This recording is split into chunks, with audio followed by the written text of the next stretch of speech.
Parler de l'Italie dans la revue de presse internationale avec vous, Hélène Frade. Bonjour. Rebonjour Hélène. On commence avec la une de Repubblica. Le non a remporté le référendum et Matteo Renzi, qui avait fait de cette consultation une affaire personnelle, annonce qu'il se retire, titre le site du quotidien italien La Repubblica. La vague du non emporte Matteo Renzi, écrit le Corriere della Sera, et qui précise que près de 60% des votants se sont opposés à la réforme constitutionnelle souhaitée par le président du Conseil. Dans son combat, rappelle le journal, on l'a évoqué aussi ici, Matteo Renzi a fait cavalier seul, ou presque, la plupart des responsables politiques italiens s'étant opposés à son projet. Des populistes du mouvement 5 étoiles à ceux de la Ligue du Nord, en passant par les membres de son propre camp, le Parti démocrate, où plusieurs de ses camarades avaient refusé de le soutenir. D'après le Corriere della Sera, ce manque de soutien politique, mais aussi le fait que Matteo Renzi aurait à la fois surestimé l'adhésion des Italiens à sa politique d'austérité et sous-estimé la dureté sociale de cette politique, expliquerait donc son échec. Renzi a répété un mantra qui n'aurait été crédible que s'il avait été prouvé par une convalescence économique, mais celle-ci n'est pas au rendez-vous, je cite. Et la presse anglo-saxonne s'inquiète ce matin de la période d'incertitude qui s'ouvre après cette démission de Matteo Renzi. Le résultat du référendum risque de ne mener nulle part. Le mouvement 5 étoiles et la Ligue du Nord, prévient The Guardian, qui assure que beaucoup d'Italiens qui ont voté non au référendum ne soutiendront ni l'un ni l'autre en cas de législative anticipée. Le quotidien britannique fait notamment état du tweet qu'a envoyé le leader de la Ligue du Nord, Matteo Salvini, pour saluer la victoire du non. Vive Trump, vive Poutine, vive Le Pen et vive la Ligue, je le cite. Un message qui aurait donné des sueurs froides à bien des démocrates libéraux en Italie, qui n'auraient pas beaucoup goûté non plus la façon dont Beppe Grillo a évoqué pour sa part une victoire pour la démocratie et une défaite pour la propagande du régime, je le cite.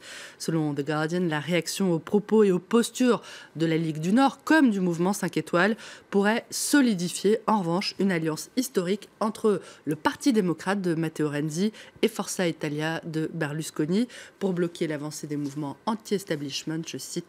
The Wall Street Journal voit dans le résultat du référendum d'hier un renforcement du fossé grandissant entre les politiques économiques dont l'Europe aurait besoin pour soutenir sa monnaie unique et la marée montante du populisme sur le continent. Le Wall Street Journal qui salue la victoire en Autriche de l'Européen convaincu Alexander Van der Bellen face au candidat de l'extrême droite Norbert Hofer. Les Autrichiens rejettent les populistes, titre le journal, qui estime que le candidat écologiste a réussi à inverser la tendance électorale nationaliste qui parcourt le monde occidental.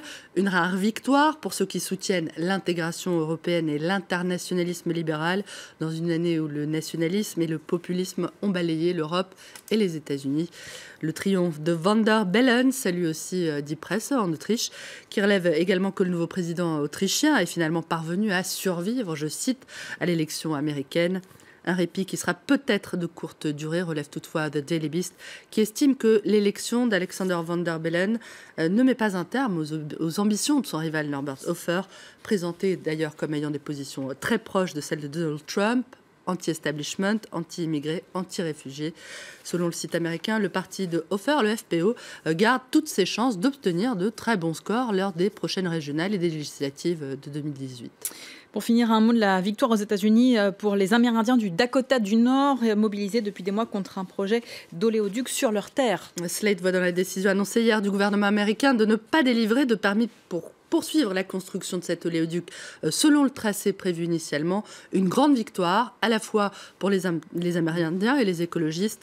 Une décision historique de l'administration Obama qui, là encore, ne signifie pas une victoire définitive, selon le site, qui rappelle que l'entreprise propriétaire du futur oléoduc, Energy Transfer Partners, peut toujours faire appel de cette décision devant la justice et que son patron a d'ailleurs déclaré être sûr à 100%, je le cite, que la nouvelle administration Trump donnerait son accord à ce projet. Donald Trump, qui a effectivement confirmé le soutenir, a toutefois nié que ce soutien puisse être lié à sa participation dans Energy Transfer Partners, dont il est actionnaire. Merci beaucoup Hélène pour cette revue de presse.